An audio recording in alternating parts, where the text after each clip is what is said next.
welcome you all to this important event on raising awareness about two critical laws that safeguard the dignity and well-being of individuals in different environments, the POSH Act and the POCSO Act. We are gathered here today not only to gain knowledge, but also to understand the legal frameworks that ensure protection from sexual harassment in the workplace and protect children from sexual offences and the acts related to both of these. These laws are instrumental in shaping a safe and secure environment for women, children, and every member of our society. I extend a warm welcome to our esteemed guests, the speaker for today. Your presence here reflects the commitment, rather our collective commitment to ensuring safety and integrity and justice for everyone.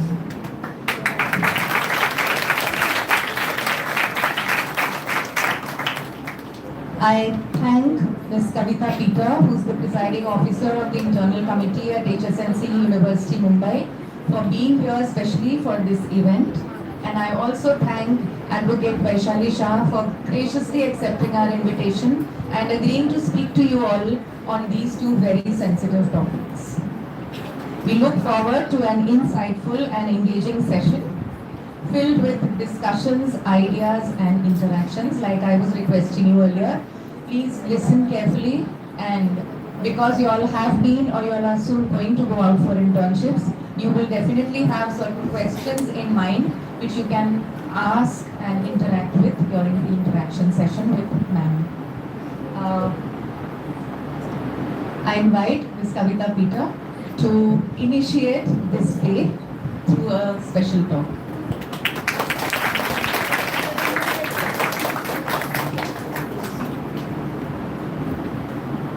Good morning, dear teacher colleagues, trainees, and I welcome you to this talk on behalf of HSNC University, under which PTTC is a constituent college. I am Kavita Peter. I am an associate professor in the Department of English at KC College, but I also have taken on the role of being the presiding officer for the HSNC University internal committee, under which all these programs are being organized. You all are in a very, very privileged position. You are going to be instructors, you are going to shape young minds, you are going to help people into the first steps into the world of education and knowledge building. Therefore, there is a greater responsibility on you to ensure that you are able to address certain important issues about gender equality. When I say that gender equality, what do I mean by that? Am I saying that all men and women are alike? Not necessarily. Okay, we have our differences. And gender is not a binary. Gender is a spectrum. Always remember that. There will be different people who associate with different kinds of gender identities as well. So what are we therefore trying to talk about is that when we say equality, we are saying that please give equal opportunities to people regardless of whatever gender orientation that they may choose to identify with. However, this is a notional idea, mainly because in our country we have customs, we have social norms which come in the way of making this happen.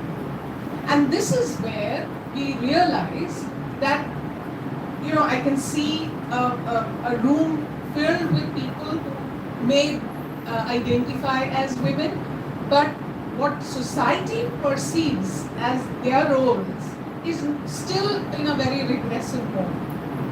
And this is where we find that there are a lot of gaps between aspirations and what is the reality. We have with us today Advocate Vaishali Shah, and she will be presenting to you two important laws, acts basically, which are very important for you as young teachers to know. Okay? Because you have two roles here in relation to these two acts, because you're going as teacher trainees to other colleges. You need to know how to watch out for incidents, behavior that impact your safety and your ability to function well. The second law, POCSO Act, is also to tell you how to engage with young people and ensure that you are not practicing any kind of behavior that crosses boundaries and can impact young lives. So what we are going to be talking about today, this conversation that we're going to be having with Advocate Shah, is going to be very, very vital. And it may challenge many people's idea about what they thought about people, what they thought about gender roles, etc. So please be prepared to question your own sensibilities. It is uncomfortable. The moment we get to think about what we thought about society, or what men are supposed to do, what women are supposed to do, or maybe others are supposed to do, it always becomes problematic, because we are also holding a mirror to our own biases, our own prejudices. And it is an uncomfortable situation to be in.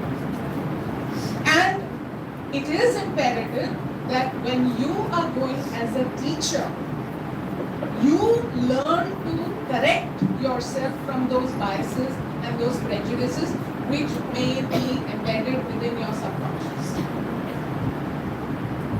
Because what you do in a school or perhaps in a junior college is going to definitely impact the future of those young learners.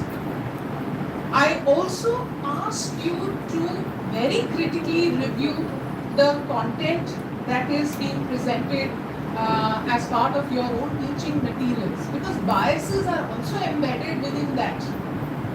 The other day I had taken a grammar book, one of the acclaimed, just exercises, and what I realized is most of the sentences had the subject as a male, and the male subject is always in a very active mode. When it came to an example which showed a woman, she is only holding a purse, or it is in a rather decorative. So, everything has to be then critically reviewed.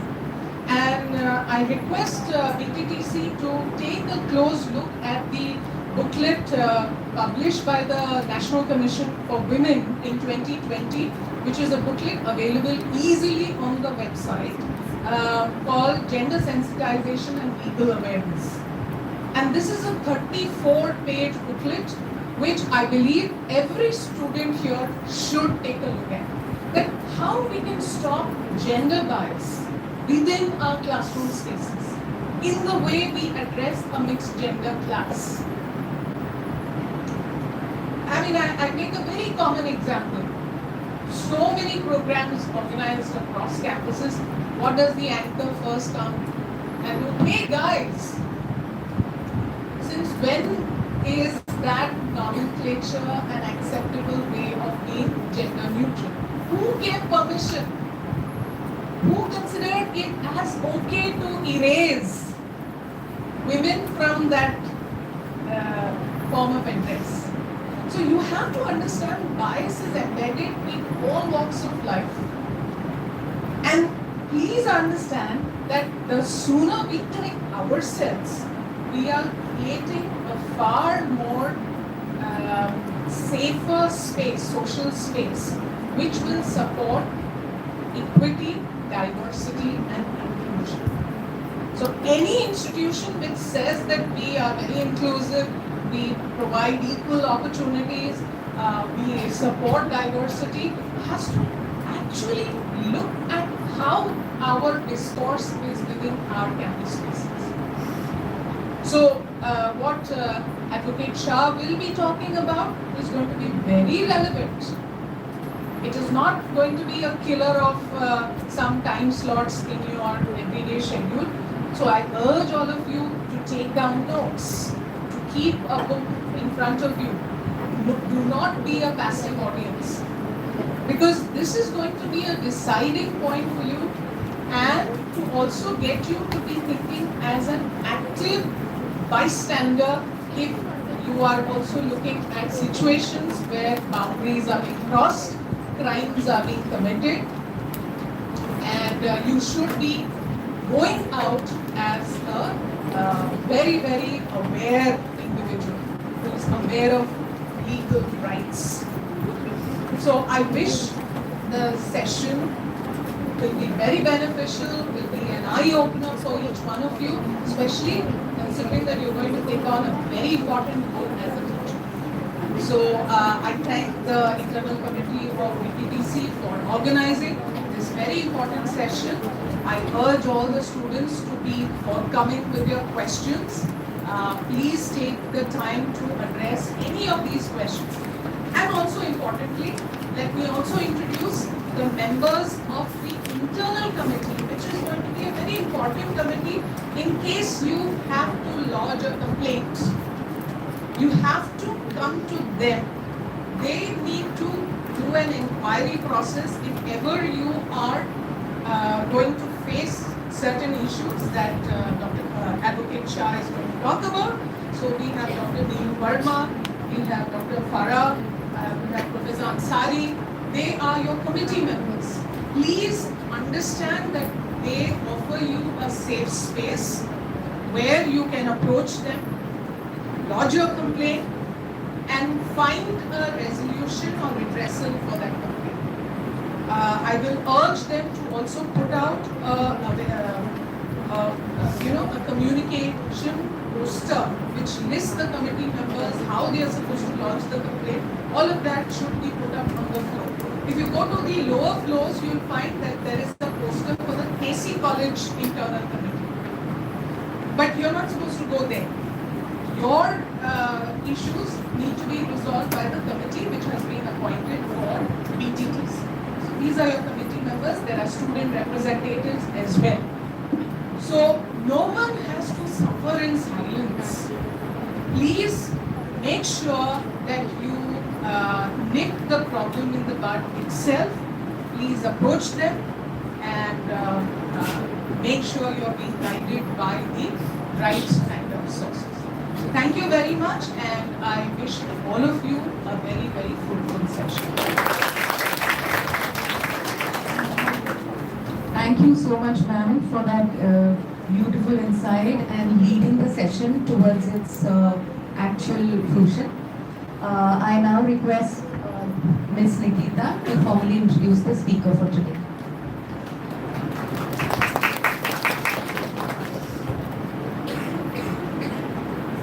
Vaishali Shah is registered as an advocate with the Bar Council of Maharashtra and Goa since 2007 and specializes in intellectual property law. She has a comprehensive experience in a wide array of matters including suits, right petitions, arbitration proceedings, intellectual property proceedings, operations and mismanagement, insolvency proceedings and commercial litigation, as well as advising on a variety of commercial contracts. She holds a degree in the stream of commerce. She passed law, majoring in intellectual property services. Advocate Vaishali advises clients on transactions across a broad spectrum of industries, including pharmaceutical, FMCGs, advertising, construction, finance, education, software, healthcare, and hospitality. Besides litigation and intellectual property services, Ms. Vaishali has also represented individual and corporate clients on franchisee and distribution, contentious and non-contentious matters, technology transactions, registration of trust and cooperative societies, and all other kind of civil suits. Vaishali Shah has established associations with attorneys across India and globally, can leverage these relationships to provide multi-jurisdictional legal advice on international transactions. She adopts a proactive approach to the legal and commercial issues faced by her clients and aims to provide effective solutions adaptable to businesses. Her clients value her ability to keep abreast of current policies, draft strong contracts, and the ability to dynamically defend their rights. We are honored to have you here, ma'am. I request Professor Dr. Mandeep Kalpocha to please felicitate.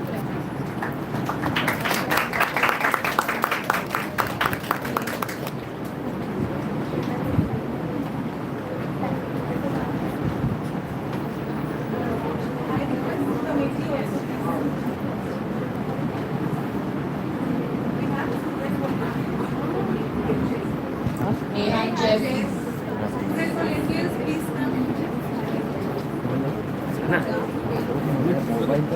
कशाला तुला बोलवतायत वर वर जा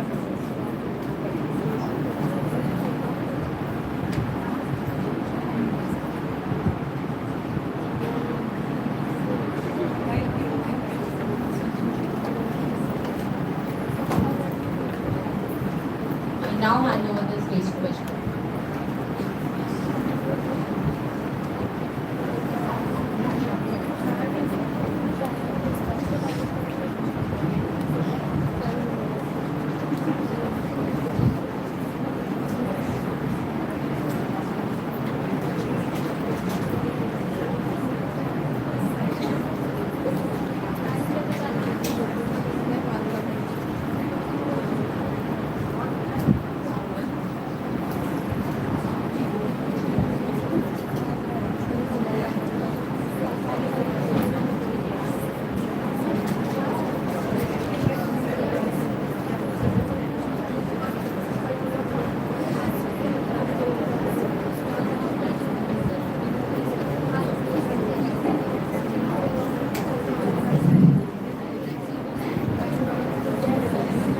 Good morning, respected principal, teachers, and my colleagues.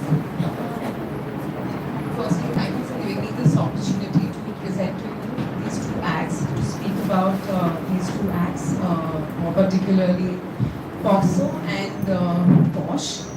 And I'm absolutely overwhelmed to see you guys turning out in such huge numbers. Good morning. So I guess some of you all are in your last week of your training and going out there in the real world. You'll be completing your training soon, and you'll be going as interns or maybe later joining as employees. So as you're aware, addressing these two acts, POCSO and POSH. POCSO stands for Protection of Children from Sexual Offences, and POSH is basically Prevention of Sexual Harassment of Women at Workplace. Now you must be wondering, why should we really, know these acts, and especially POCSO, like it's applicable to children. So, as you know, when you're stepping out in the real world, I mean, it's full of opportunities, bright future, looks very glamorous. But there are certain negative traits as well. There are a few characters you need to be aware of, and you could be working in schools, NGOs, colleges, any of these institutes where you could come across few of these characters you need to be aware of. Also, you need to be aware of the behavior of the children. As Ms. Kavita rightly pointed out, you need to nip it in the bud. Children they are not aware of certain behavior which constitute sexual abuse and sexual offense. You need to catch that behavior in the start and correct those behaviors. So it's very important that you need to know what are these acts which constitute sexual abuse, sexual harassment, sexual assaults. What are your rights? What are your obligations? What are the remedies available? How do you go about the redressal?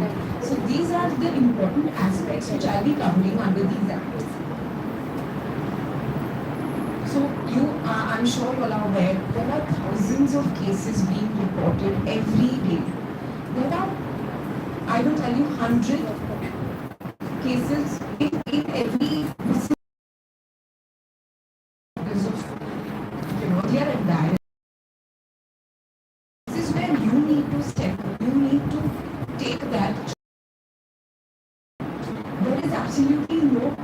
should have more grounds in talking about it openly.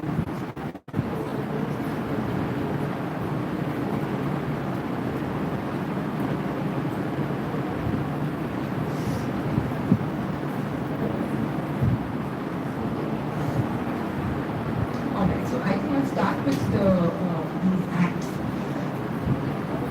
So firstly, starting with POSH, this is a gender neutral act. Means it applies to both male and female. The victim could be either a male or a female, and the offender could also be either a male or a female. So you need to be aware of this. This is just not applicable to women or a girl child, or the offender may not just be a man. It could also be a woman.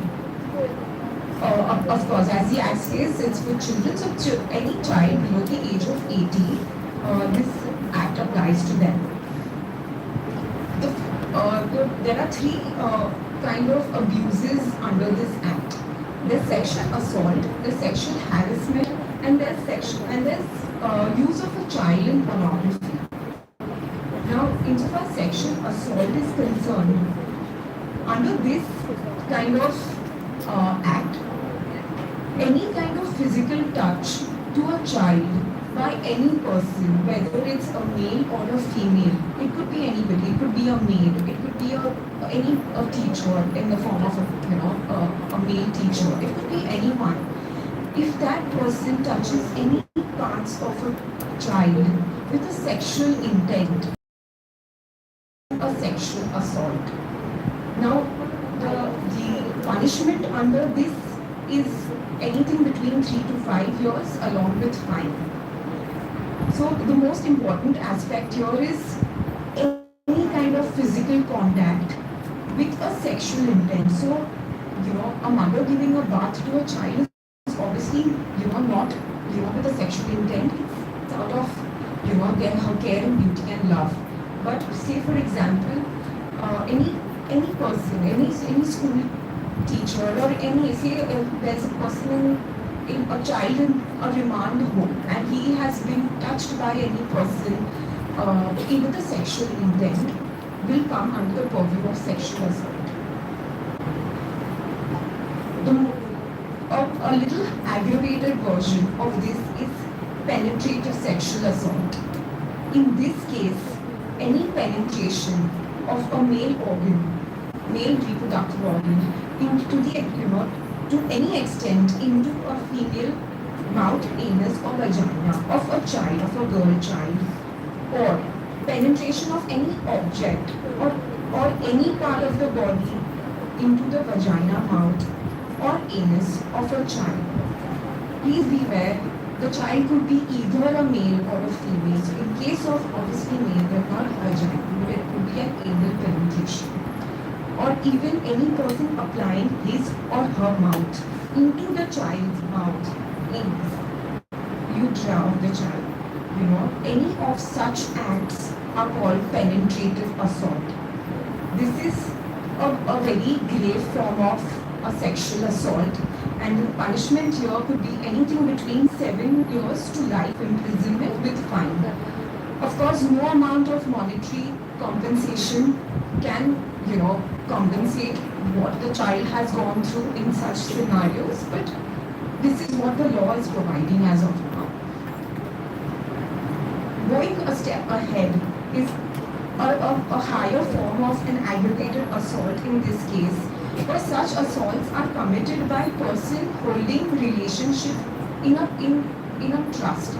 Basically, it could be by certain person in certain circumstances, like say a child is under a police officer and the officer himself basically commits this offense, or it could be a person of armed forces or security forces. It could be a public servant, like a government servant.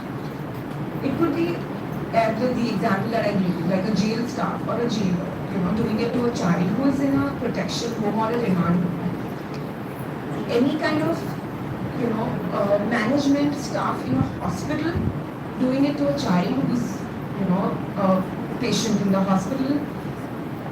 Any kind of management or staff of an educational institution or a religious institution conducting these, carrying out these offences on the children of which are in the institution. Gang sexual assault or gang penetrative assault is basically by people holding such relationship in trust and doing this in a gang to a child.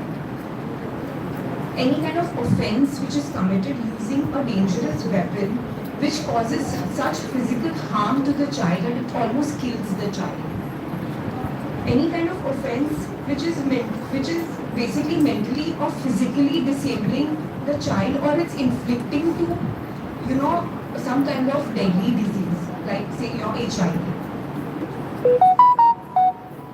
If an offence is committed on a child who is suffering from a physical or a mental disability, okay, repeated sexual assaults, repeated sexual penetrations done on the child,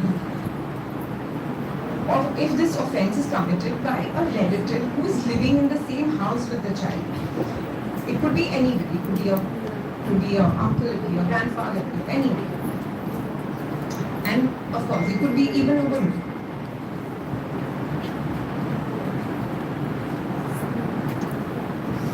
So like I said, any person holding this position as in trust or authority comes under the purview of this aggravated penetrative sexual assault. Now in this case, the punishment for committing this assault is basically anything between 5 years to 7 years of imprisonment as well as fine. And if it is done by if this is done by a person who's holding this position in trust, it could even go up to 10 years. Now, insofar as your Indian Penal Code is concerned, which is your statutory provisions for your under the criminal proceedings, there are higher punishments mentioned. Under the IPC, the punishments could even go to 20 years.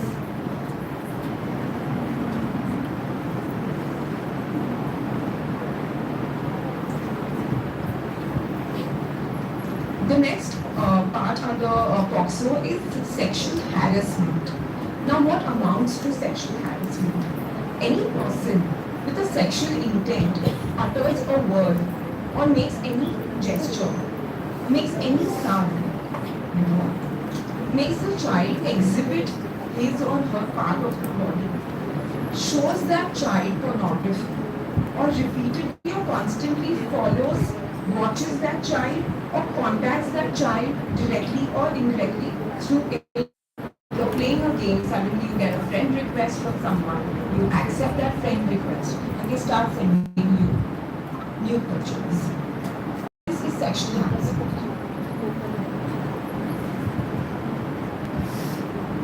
The act of even threatening that I will use your pictures, your fake pictures, or any part of your body, on media or internet, or even enticing the child for such purposes, they all come under the purview of sexual harassment.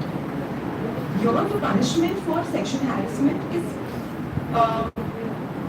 imprisonment up to 3 years, and there's fine levied as per on case-to-case basis. Now, any child is used in any form of media for pornography, for sexual gratification, for showing their organs, for using or stimulating such acts, this amounts to using the child for pornography, and it could be for personal gratification or personal use. It may not be for public use, but any form of such use, showing the child in any indecent way, in any form, it comes under the purview of using the child for pornography. And as I said, it may not be for public consumption. Now, in such scenarios, imprisonment goes to 7 years. Now, under the POCSO Act, what is most important is reporting. it's not necessary that you need to report only after the crime has been committed. If there is a reasonable apprehension, if there's fear, the law gives you that right to report this. Now, in most of these cases, children, they could be babies, they could be 2-year-old, as you know what happened in Butler. They don't even know what is happening with them. Children who are between the age of 5 to 7 years, 10 years, they are in shock, they are traumatized, they can't speak. That's when, you need to be aware of this and you need to step in. I think recently there was an incident in one of the school buses where, they were taking a trip to, there was a field trip and there was an external, there was an external member present who was not a part of the school staff and was making the child sit on his lap and playing with him.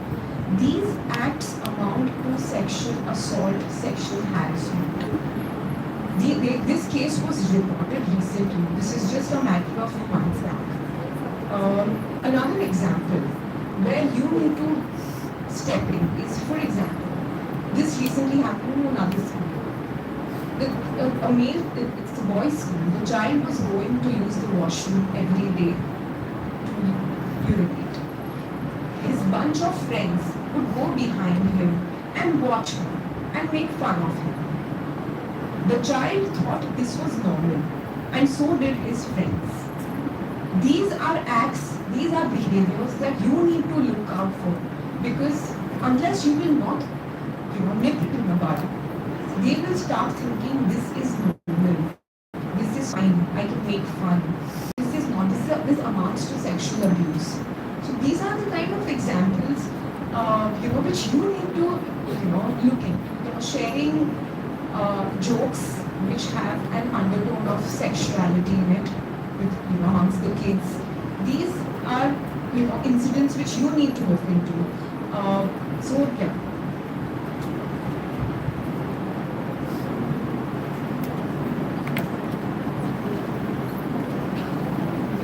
Also, yes, if an institution is aware of an incident and if they fail to report under this act, this is considered as an offense. A crime of non-reporting is an offense.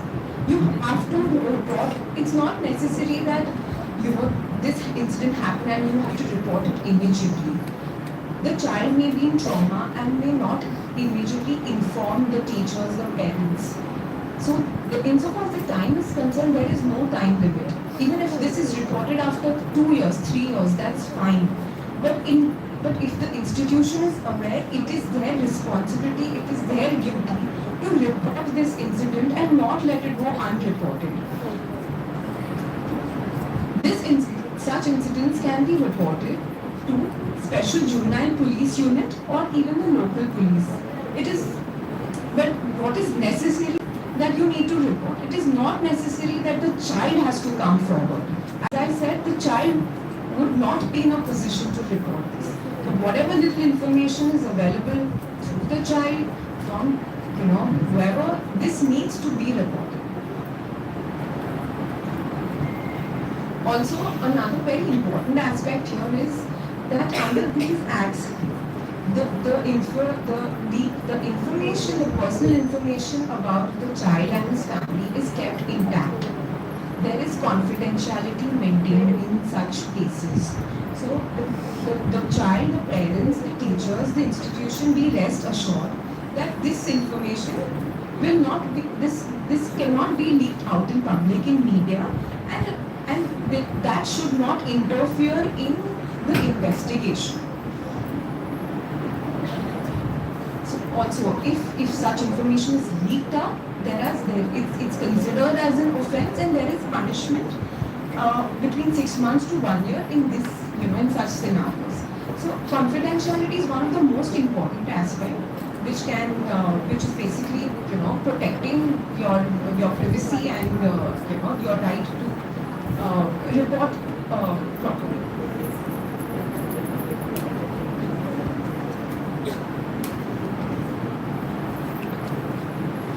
Also, when statement of the child is being recorded, you have to ensure that the environment under which such statement is being recorded, it has to be comfortable for the child.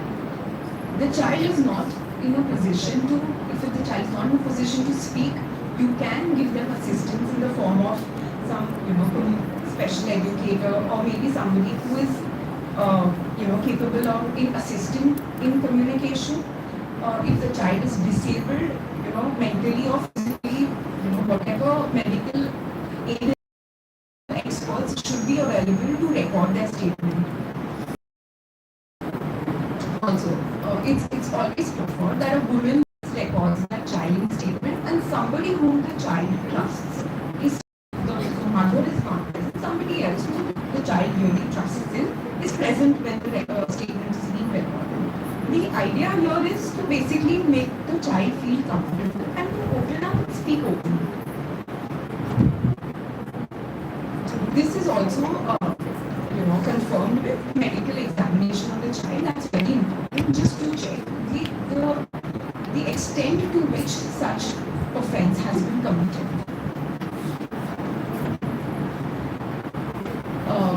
Such examination should be conducted mostly by a woman doctor, especially if it's a girl child, and of course in the presence of the parent. Now, one of the most crucial part of this act is speedy trials. The courts will take care of basically come out with the final order or the hearing within 1 year of filing the complaint. So from 1 year of reporting this offence, the court comes out with a final hearing, and these special courts are usually very child friendly. If there's a penetrative sexual assault, aggressive penetrative sexual assault, the court will presume that the accused is guilty. If the onus lies, the ball is in the accused's court to prove himself innocence. So here, there is nothing there for the victim to prove. Once the medical examination is conducted, it is the examination is conclusive that there is aggressive penetrative sexual assault, or there is some kind of sexual assault is evident, then it is for the accused to prove himself innocent. There is also some kind of compensation which is paid to the child. However, as the kind of trauma or the shock that the child would have gone through, no kind of monetary compensation is going to compensate or make it good. However, the least everyone can do is to report. So it's important to create that awareness in school. Please educate them age appropriately about their good touch, bad touch, what constitutes good touch. Encourage them to speak and be their friend. Don't ask them to talk it out. So that's very important. That you should know from where the child is coming from. So, any questions on POCSO Act?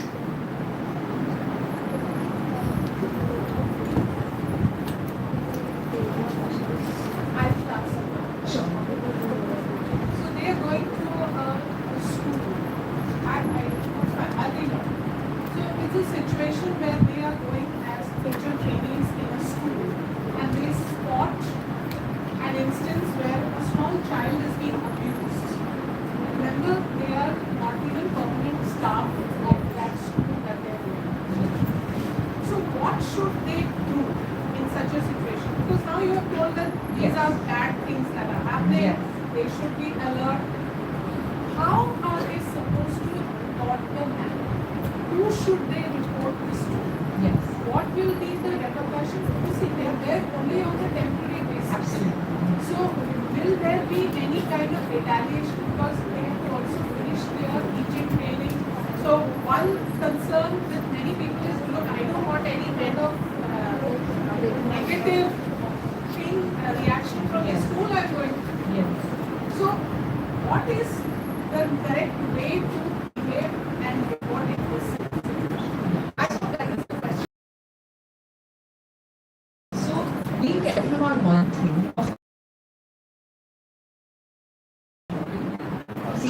case of a false complaint, the child will be left scot-free. So first thing, just verify what you all are.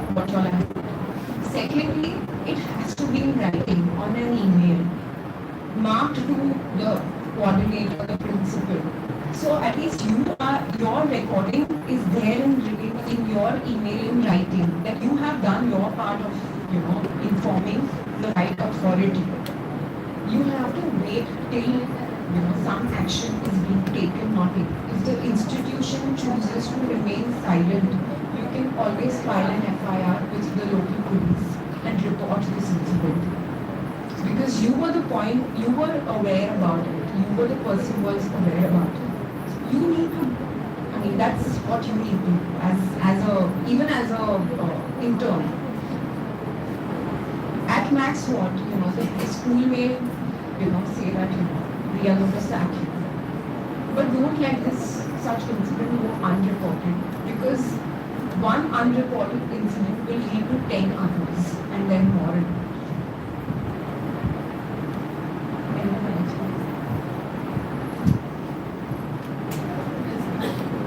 Yes.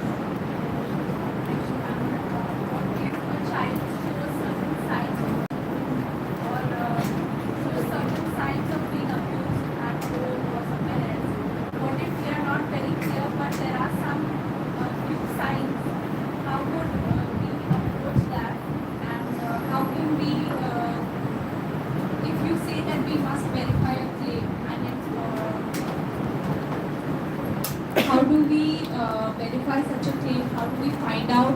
And what signs should we be looking for in young children for any signs of abuse? Yes. So, see, signs of abuse could be, the child would be very scared and would not be talking. And would be even if somebody comes and approaches them closely. These are subtle signs. But if there is something very apparent, there are child welfare committees which you can approach. If not, you don't want to go directly to the police station, but you are sure that you can get the child welfare committees involved. These are NGOs, and they intervene in such matters, and then they will take it forward. Yes. So these are, it's very difficult to identify, but if the child speaks up, it just confirms it. Yes.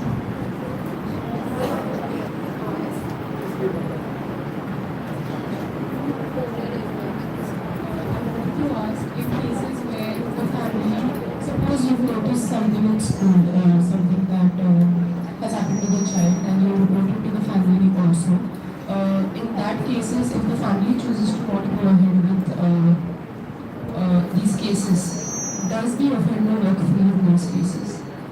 No, so you mean to say the institution has informed or you have informed? The institution has found out, the institution has informed the family that such an incident has taken place, or the child is informed at home. Either way, if the family has decided to not go ahead with reporting or any of those instances, what are the repercussions that the staff or the offender faces? So if the incident has occurred in the premises of that institute, it is the institution's duty to report, not the parents. If it's at home and the family decides to do nothing about it in those cases. So if you're aware that this has happened at home and the family has chosen, you can inform the child welfare committee. Yes, but if the occurrence has happened in a particular institute and somebody in the institute is aware of it, that person, whoever is aware, will have to inform the police.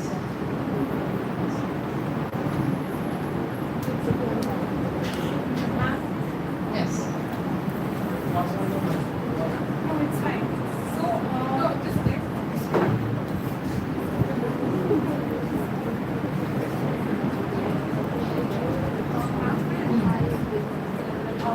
If something has happened in the school, as a teacher, I report it to the probably the principal or whoever is concerned in the school in the institution. They refuse that they are not going to report. Can I get in touch with the child's parent directly and ask them to file an FIR along with, me as a witness? Can that be allowed? FIR is usually filed by the person who has that information. FIR stands for First Information. So you are the person who had first information about this, not the parent. The person who has the first information, he is duty bound to file this FIR.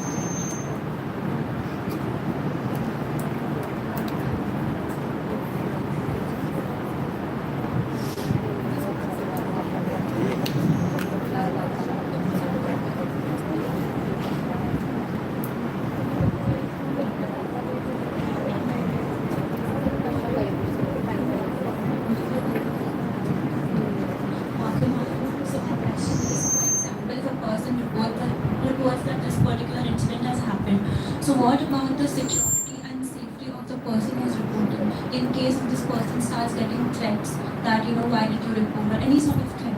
So how should the person who is reporting take care of themselves?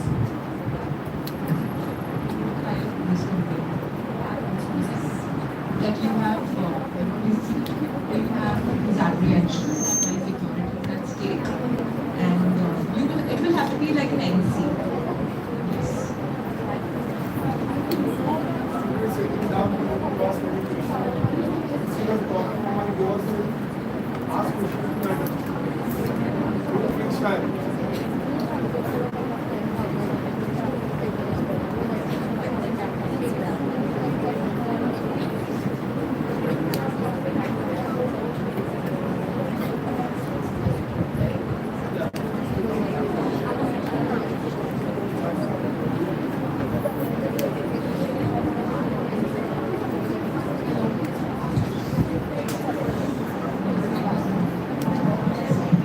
Hello. Yeah. My question was, the Act, POSH Act and POSH Act specifically works only in workplace environment, right? Correct. So how do we, supposedly, if the thing is happening at their house, convictions not fall under the POSH Act. This POSH Act. No, so POCSO is with respect to children. Right. And POSH is with respect to women. So what is your question? My question is that after we are reporting something, the IP or the politics or the Yes. should it be reported under any of this act or should we just like So you can get the institution has a committee and you can report it in the committee. Of course, again, don't make any verbal or oral reportings. It has to be writing. And yeah, you can report it to the committee. If they choose not to take, you will see the committee will definitely have things moving immediately. Once a complaint is received, they have powers under the Civil Procedure Code, and they will start acting on it.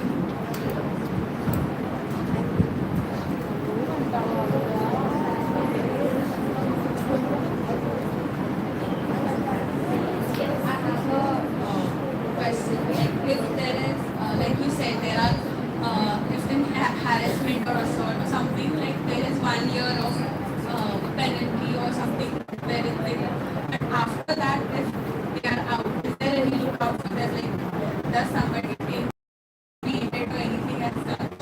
No, there is no somebody who will take care of anything.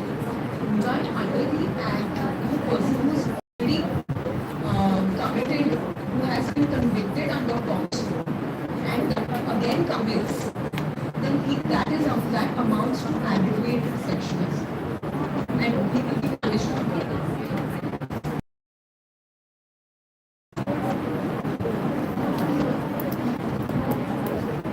Yes, I wanted to ask you that if a child comes to a teacher and addresses about the issues what are happening, so what a teacher is supposed to do? It is nothing related to the school environment, but it is outside the school. So, outside, and what kind of incidents you are saying? Any assault or something like that. So if the child reports this to the teacher, then you would see you are holding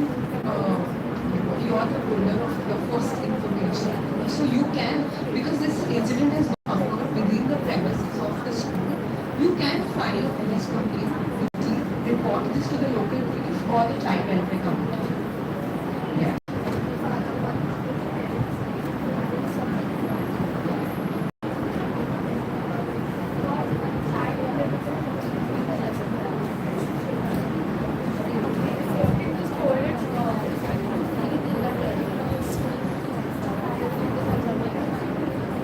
It's okay.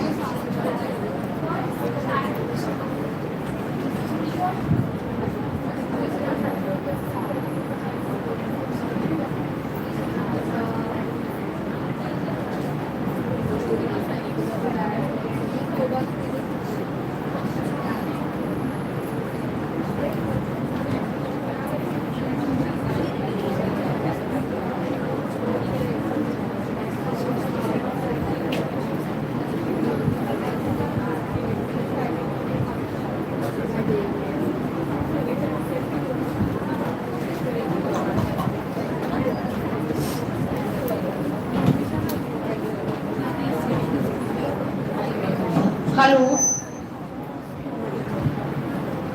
And whoever is using the hand mic also is requested to speak loudly. The others cannot even listen to the question that you are asking. Yes. Yeah, go ahead. What if a child find that child has some problem and the child came to us and he or she spoke to us, but he is not comfortable to tell anybody else? Then that situation we ought to have. So again, if the incident happened at home or in the school premises, Both. just inform the local police and the child welfare company.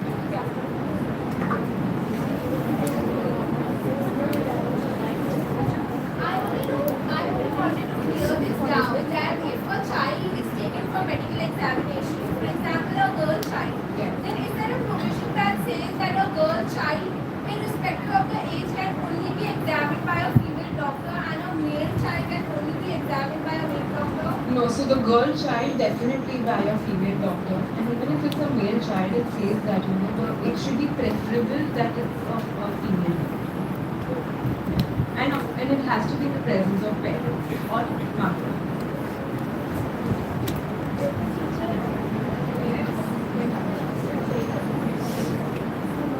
So I have a question about the relation between like the parents involved. And so if the child is a minor, that if we are filing a complaint, then the parents also have a say that it should go ahead or not. Like they could influence the child in a way that the child does not want to now speak up. So is Yeah. there anything? No, so irrespective, it should be reported. Yeah, but even if I do report it, we take it forward. No, see, once it's reported, then the police starts its own investigation, right? Now, it's not just because he's a minor. The act itself is to protect the minor. So the parents cannot intervene in a criminal proceeding. This is more or less a statutory criminal proceeding. So they can't interfere in a way that it will influence the child and the child. What needs to be followed as per the law, once it's reported, will follow. Ma'am, I have a question about employee. Yeah. If man slaps a man or female slaps woman, Yeah. female slaps a man, is that sexual harassment? So it depends with the intent. So I will cover all. I have a very exhaustive list. Yes. I will cover all examples, not just slapping, even derogatory statements, remarks, anything will come under the purview of. So I'll discuss that in detail now. If the teacher is making remarks about the dress code and the teachers reporting the school teacher about the principal or and just highlighting that the dress code school guidelines the dress code remark. And so what should the teacher do?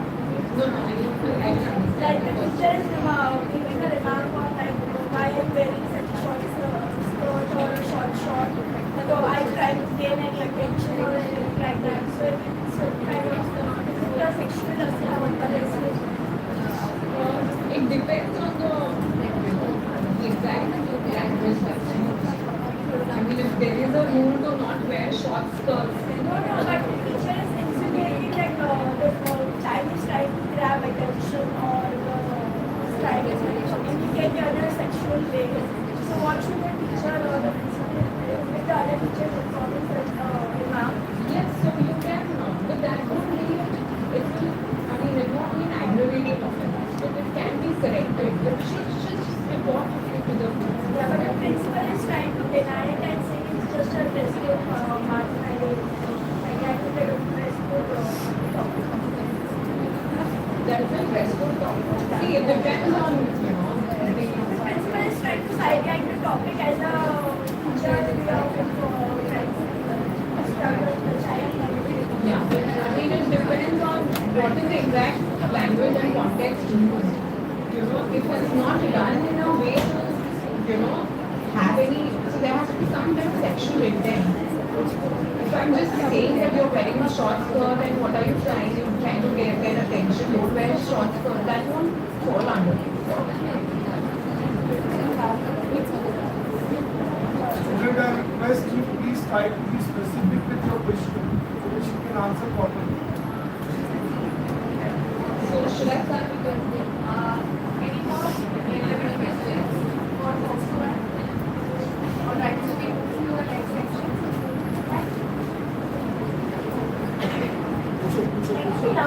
Yeah. Vaishali madam, she has a question. Yes.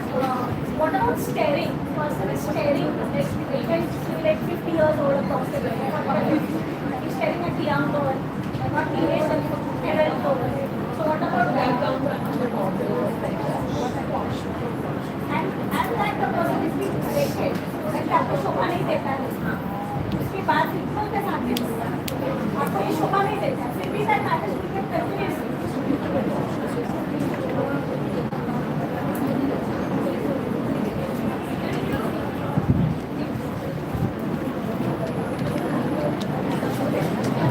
So let's start with POSH. Basically, this act is for prevention of sexual harassment of women and workplace. This act basically was formed because of there was sexual harassment which were reported at workplace, and there was a very landmark judgment in the Supreme Court called Vishaka guidelines, which the Supreme Court has framed. Now, this act is specific to India, but let me tell you that all countries, globally have this kind of act or some policy or guideline in place. And what I have done is I have not just restricted to, what constitutes, sexual harassment just here in India, but I have tried to broaden that definition and give you a lot of examples so you're aware. As you know, there are a lot of MNCs here. You're not just restricted to, working in maybe it's just an institute which is very territorial. You could go abroad, you could go anywhere. So this would always help you. Keep these examples in mind and, be wary about these things.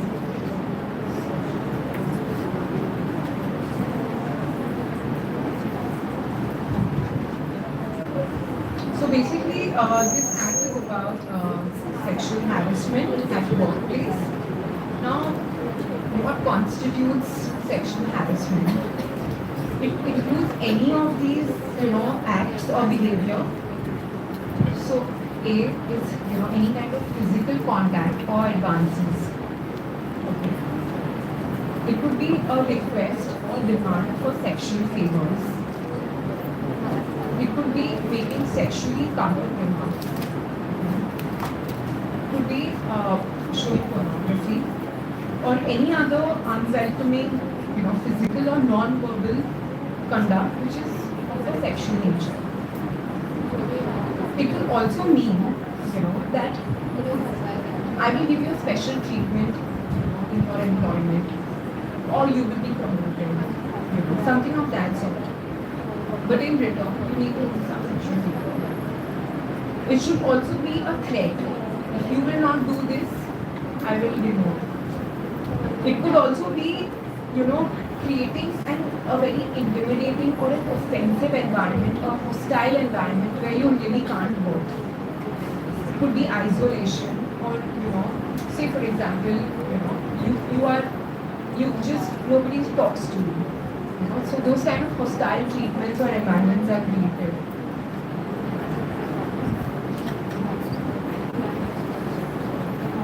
It could be humiliation, which could affect your health, safety, or modesty. So, say something like,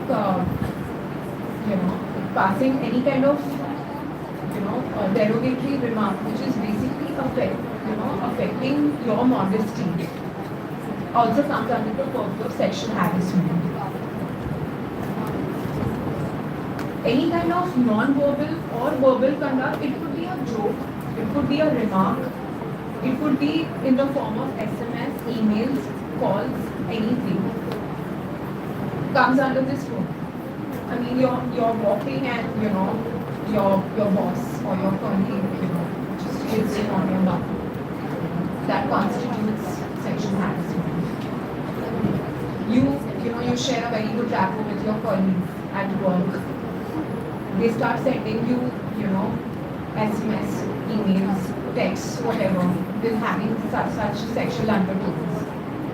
Or they would send you some, nude pics or pornography clips. All this comes under sexual harassment.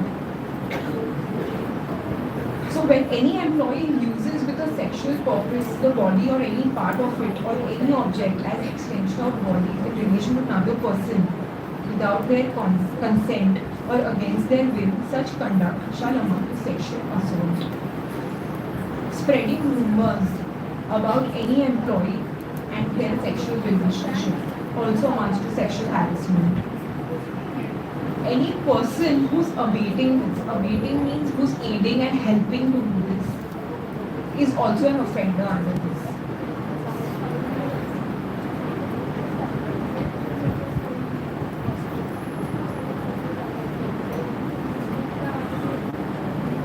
Now, hostile work environment, sexual harassment, you need to be careful that it's either by word or any act of sexual nature, or it's intimidating, it's nature, or it's in isolation, it's harassment, or it's discriminated. Okay, and it's in these natures, and it is interfering with your performance as an employee at your workplace. So say any kind of pestering for dates or receiving unwelcome sexual suggestions or invitations, even luring, any kind of sexual gestures, any kind of advances or propositions,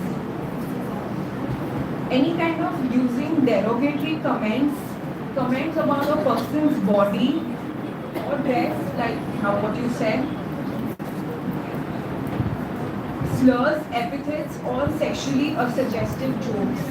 So you're making fun of a person having any kind of sexual undertone will amount to sexual harassment.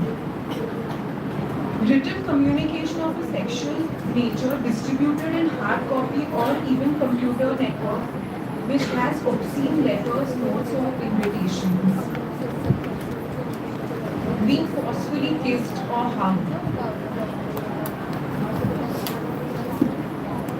Having someone expose their private parts to or repeatedly stared at or staring at a woman's body parts, making her feel uncomfortable. Eve teasing.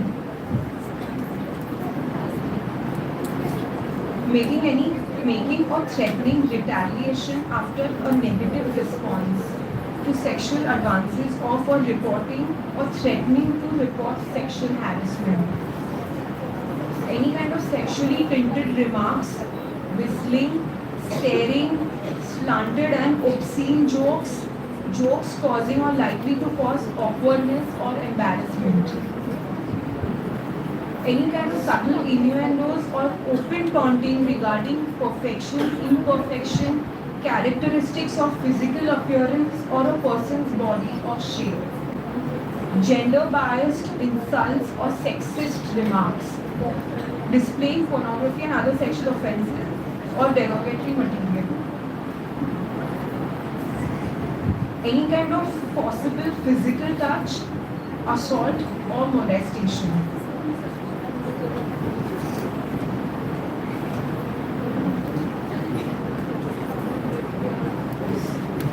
Any kind of explicitly or implicitly, it could be direct or indirect, suggesting sexual favors in return of hiring, compensation, promotion, retention, decision, relocation, allocation, job responsibility. It could be anything in return of a sexual favor, and it could be an indirect or a direct suggestion.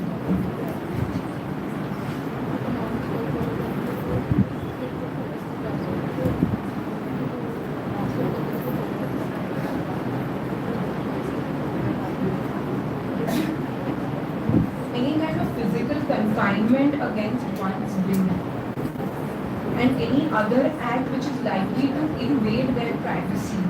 So these are basically, indicative examples which I have given you. I mean, what happens in reality is way more, stranger than fiction.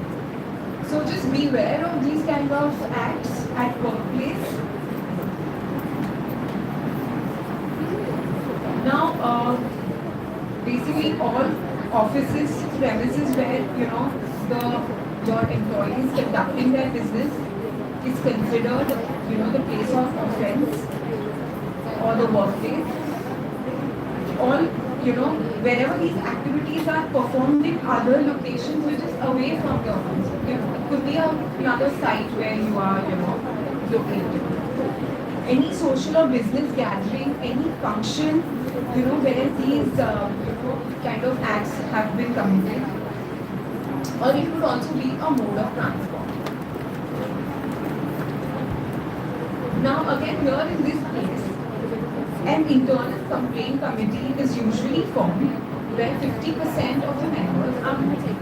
And there's two of the members are their internal employees, and there's one member.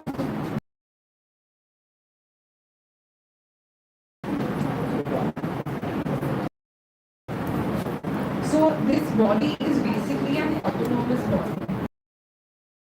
Complaint is received by this body, is completely from that workplace or institute, and it cannot be influenced in any way.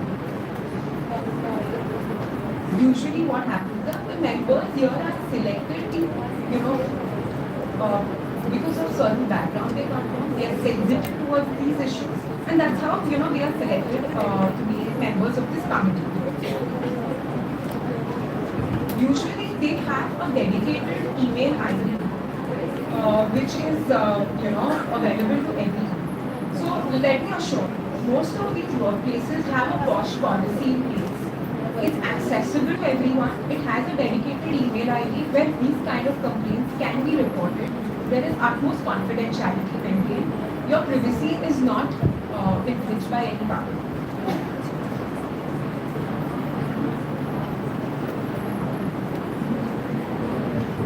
So once a complaint is received, there's an inquiry which is conducted. So when whoever lodges that complaint, the complainant will be called, will be questioned. There will be a session, there will be this inquiry could go on for almost 3 months. And whatever evidences are there needs to be produced at that time to be shown to the committee. And if you have any witnesses, the witnesses can also be summoned during that part of the inquiry.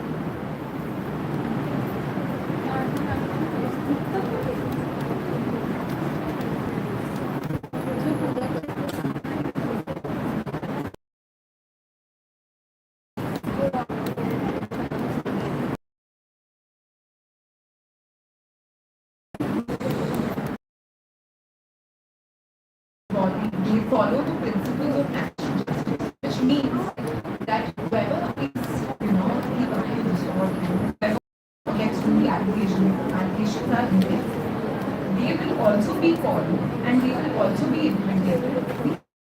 He will have a fair chance to put across his or her case.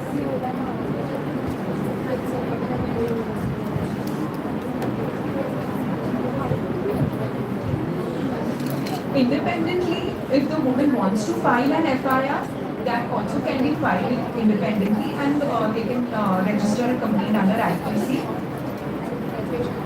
And both these proceedings, internal proceedings and the police proceedings, can go simultaneously together.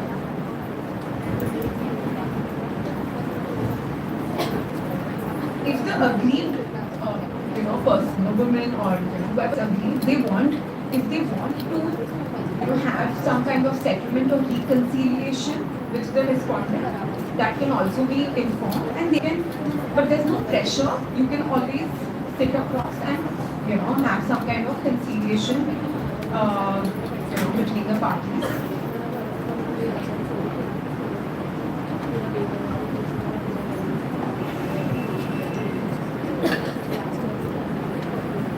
So in the event, the aggrieved person is, so disabled mentally, physically, then any of that person's legal heir can also file on their behalf. And however, if the person has died, again, the legal heir can come forward and file his complaint.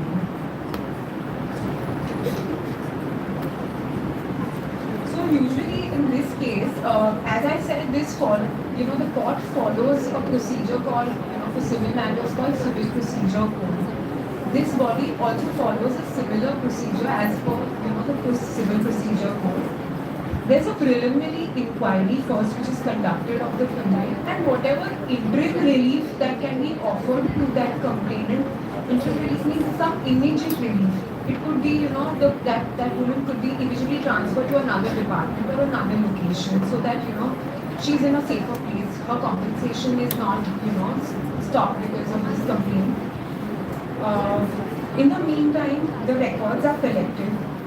There is a hearing that happens, and eventually a final inquiry report is prepared.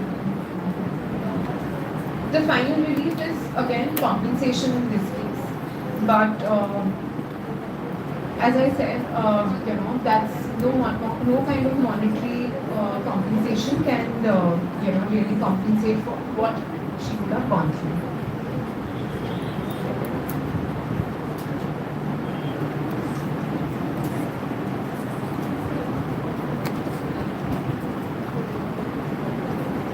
It's very important that the person who has made this complaint, the aggrieved, also gets a copy of the respondent's reply, because she would obviously want to know what is his case that he's put forth before this committee, and if she needs to counter that with whatever evidence she has, she can counter the same. It's very important that any kind of sexual history of that aggrieved should not become a part of such complaints. That should not interfere with the present case. And of course, the current job position that she is holding should not be affected. Confidentiality is usually maintained. Now these statements are usually recorded by using of videography. So, records are maintained legally. Even in case of, in fact, POCSO, the hearings that happen are in camera, in private. It's not like how you have your hearings in your open courtrooms. Because you want to maintain the confidentiality intact of the person who's aggrieved, the victim. Usually, the employer has to be very sensitive towards these matters, give the aggrieved whatever assistance is required, even in terms if she chooses to file an FIR, then give that lending hand, give that assistance, provide that person a safer place to work, basically, continue working.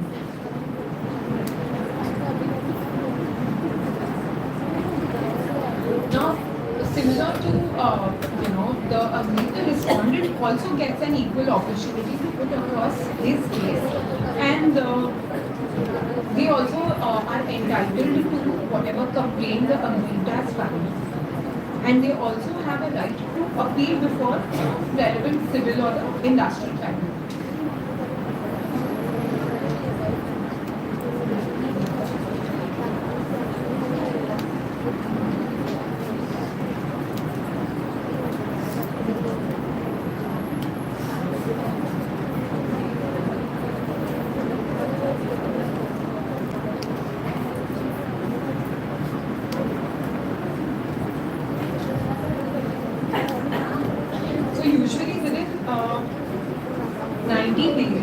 committee will present a report and will be submitted to,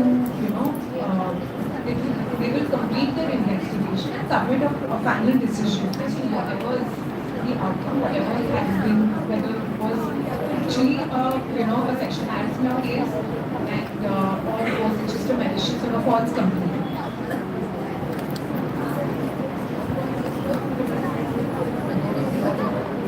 If the allegations are not proved, then the committee will recommend to that employer that no action needs to be taken against the opposite party.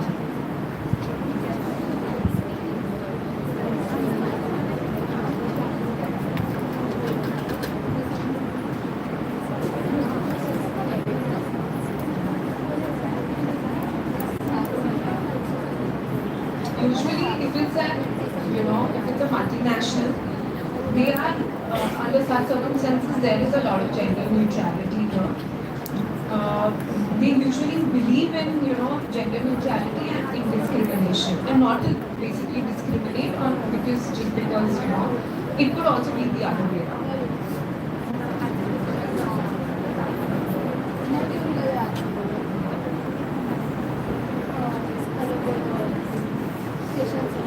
Now there could be a situation where a third party is harassing you when you're at work.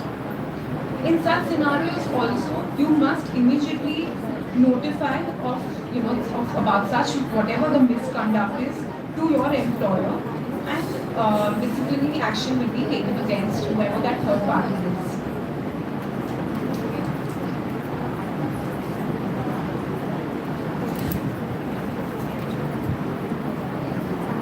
Again, confidentiality is very crucial here. Even if a person, tries to leak such information in public, press, media in any manner, it's punishable, and it's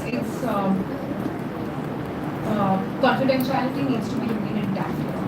So, this is broadly what sexual harassment is about at workplace. I've tried to give as many examples as possible how sexual harassment could occur at workplace.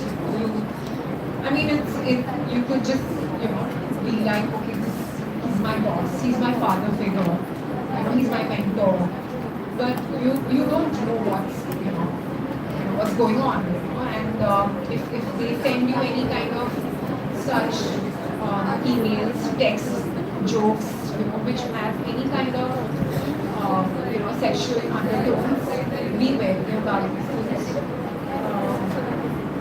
They usually test waters first.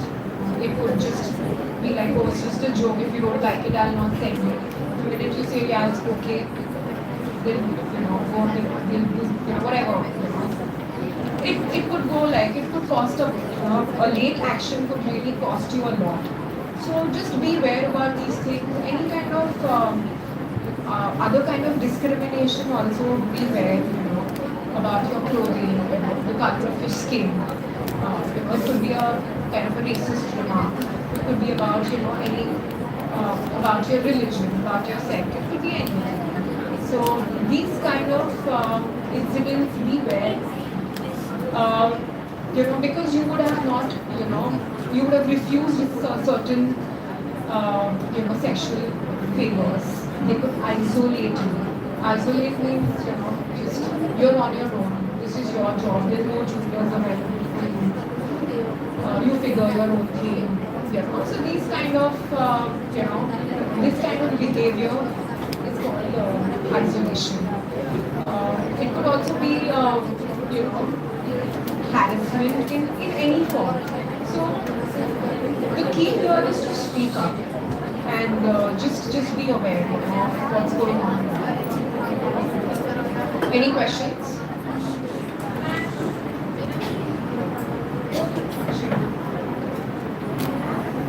Come on. Am I audible now? Yes. So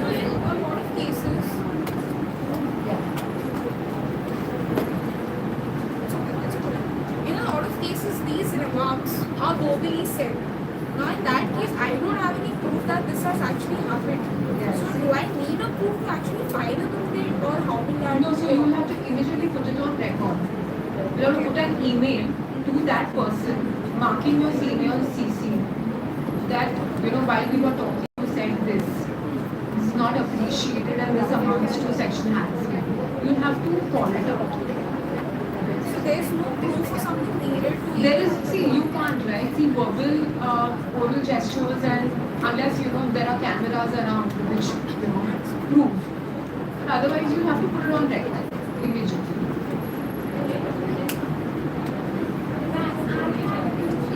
Sure. POSH is a general neutral act, correct? It is not specific to women. It is in India specific to women. These guidelines are for women, but a lot of companies here are trying to adopt it as gender neutral, because a racist comment could also be for a man, by a woman. So they are implementing it in such a way that they want to make it gender neutral. By a word, it is women specific, but the problem is that the Companies have their policies which are gender neutral. Second question that I had, if I reported at the POSH committee that is existing at my workplace, but they choose to ignore it or choose to not take action for whatever their reasons may be, do I have the right to directly report or file an FIR at this place? Yes. These two rights are two separate rights which are available to you, irrespective. You can file a police complaint irrespective. And third is, if there are questions that I consider humiliating being asked during verification time and again, do I have a provision against that as well? What kind of questions? Like And what do you mean verification?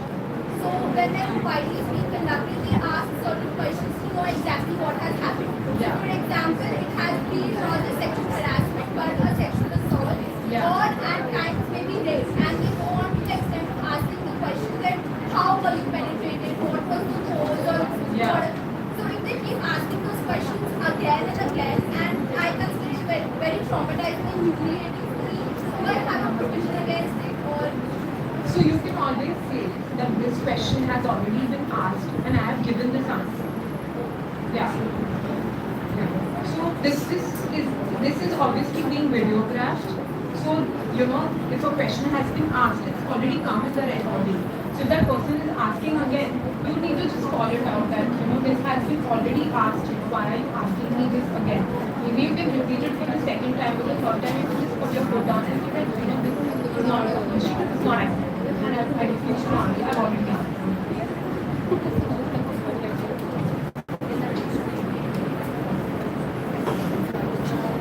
What if in my workplace, one of the colleagues is being physical and is very scared and basically traumatized.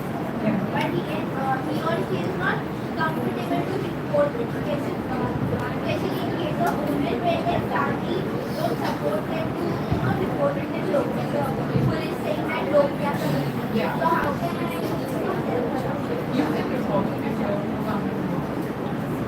And what if he also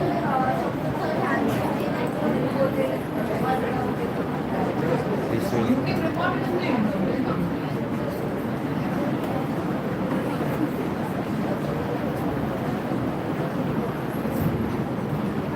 Any more questions?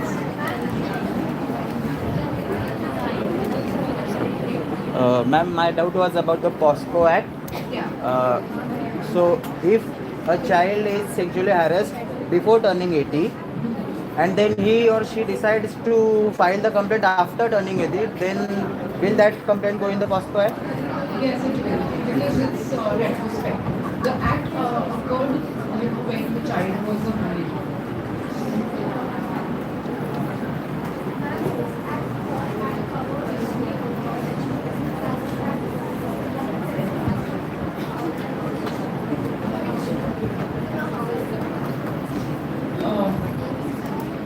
Okay, so that will be a normal police complaint.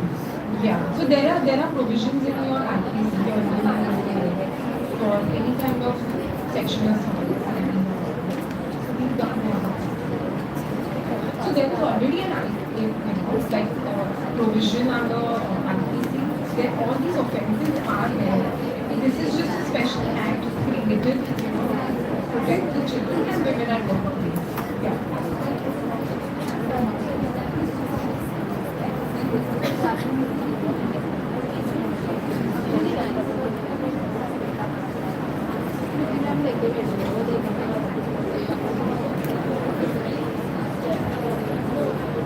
I think, Vedant, any more questions?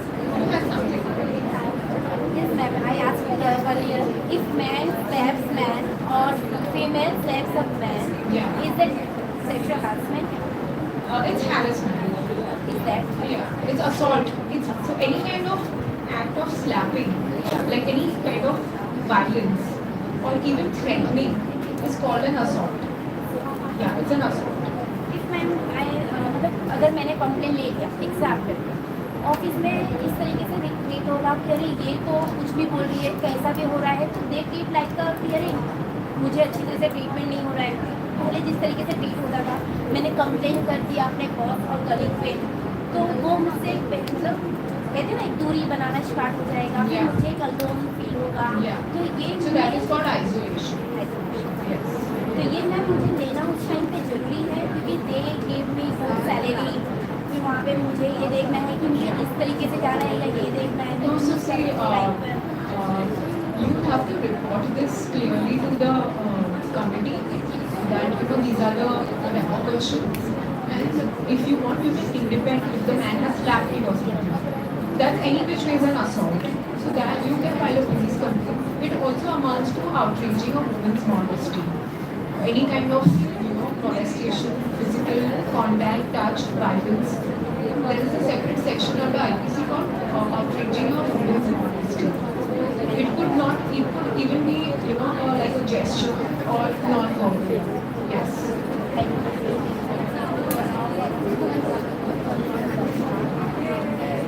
Any further questions? Yeah.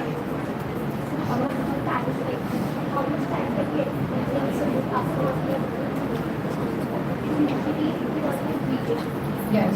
So the internal committee usually takes around 90 days. The cops will follow its own procedure. They will Sorry? Yeah. You're talking about what? POCSO or sexual harassment workplace? Yes. Yes. You have to confuse and follow.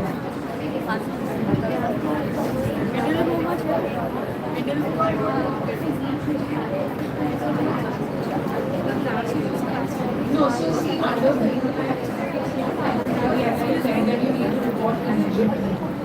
I've said that the child who takes so much trauma that he may take it after even 1 or 2 years. So that's all right. There is no limitation under the act. You can report this whenever. A follow-up question on this. Yeah. When the child reports to the teacher or the authorities, for the teacher after getting to know, is there a time limit to it? I get to know today, is there a limit like 24 hours or 48 No, hours? there's no limit. There's no, but you must, it must be reported. For non-reporting, it's considered a case. So as soon as possible. Suppose it wasn't reported by us, but it got reported by someone else, but we were about to report it. In that case, because since there's no time limit, can that be a problem if we covered? No, as long as it's reported. Yeah. Right now, what is happening, parents don't communicate an issue. They just don't want to report a complaint or file a complaint or ask to anybody. Even they tell us that you people should not report or you should not make that statement. So I think it's the other way now. The parents have become more conscious. Okay. And secondly, if it's within the knowledge of the institute, the liability, the onus is on the institute to immediately report. In this case, how to convince parents for that? No, but why should they convince the parents? If it's within the knowledge of the institute, it's the duty of the institute to report.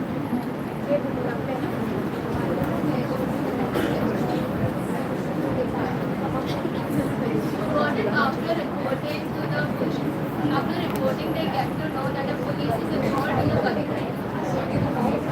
The police is involved with the culprit. So how will they get justice? What about the justice? So that, it can't be just a mere allegation. It has to be proved. I mean, it's a very grave allegation when, you say the police is involved with the No, what do they culprit. get to know that the police is involved? But that needs to be proved. You can't just say it. Any kind of allegation has to be proved. What is it found? So then, as long as there's evidence to show, the magistrate can always pass orders in the sense that let another committee be involved in it. Yeah.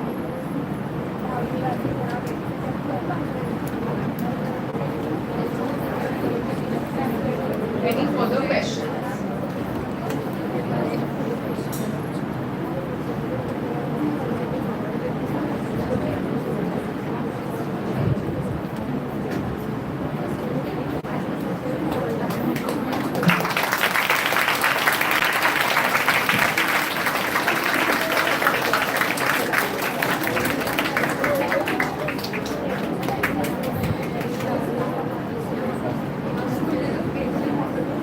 Thank you so much.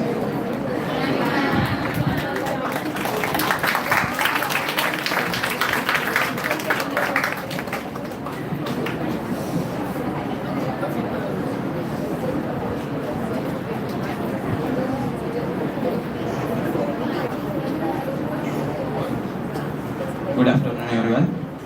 I, Jay Gurvite, would like to give formal vote of thanks on behalf of internal committee of Government Teachers Training College. Firstly, I would like to thank our resource person, Advocate Vaishali Shah ma'am. Thank you, ma'am, for the discussion. The amount of questions asked by all of us actually proves how we needed this session. Thank you for enlightening us on POSH and POCSO Act. I would also like to thank our principal, the esteemed principal, Dr. Bhagwan Balani sir, for providing us multitude of opportunities. I would like to thank our vice principal, Dr. Mandip, for co-chairman, for her involvement. I would also like to extend my heartfelt gratitude to our chairperson of internal committee, Dr. Neelu Verma ma'am, and all the faculty members for always supporting us and guiding us. Thank you to the inspiring faculty as well. A special thank you to the organizing team. And finally, I would like to thank all of you for your presence here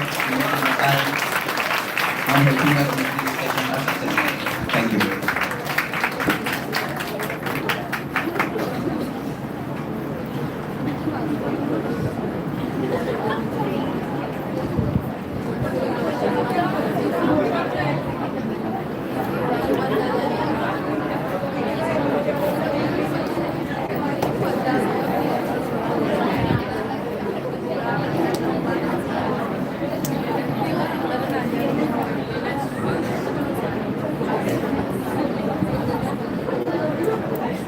So as per our timetable, we'll have a short break, then one lecture for DLA, and then we'll have the long break. So you may proceed with the class, same for the ECD. And for the BS, For first year BA student, we will be having a lecture as usual. Now we will have a long break, that is a lunch break. So have enough lunch and then come back to class at 1 o'clock. And second year BA will go for the audit course, and the remaining student will go for the lesson guidance or whatever is left. We will complete, meet the faculty member and do the lead. Thank you. Sadia. Sadia. ECP students, please sign on this attendance sheet. Okay?